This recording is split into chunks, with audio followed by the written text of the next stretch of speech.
నమస్కారం. నేను విజయ్ కుమార్ గంట. ప్రజాస్వామిక వ్యవస్థలో ఓటు హక్కు చాలా కీలకమైనది. మన ఆశలు ఆకాంక్షలు నెరవేరాలంటే మంచి పాలనా వ్యవస్థ ఉండాలి. అది ప్రజాస్వామ్య పరంగా ఉండాలి.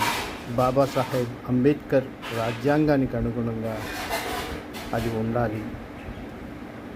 ప్రజాస్వామిక వ్యవస్థలో ప్రతి ఓటరు తమ ఓటును వినియోగించుకోవాలి. కొత్తగా ఓటు హక్కు నమోదు చేయించుకోవటానికి 2006 మార్చి 31వ తేదీ నాటికి జన్మించిన వారంతా అర్హులు. కాబట్టి ప్రతి ఒక్కరు కూడా మీ ఓటు హక్కును సంబంధిత వెబ్సైట్లో నమోదు చేసుకోండి. మీ ఓటు హక్కును నమోదు చేసుకోవటానికి ఈరోజు తొలి గడువు.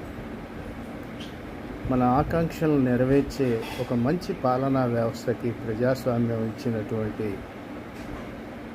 హక్కు ఓటు హక్కు.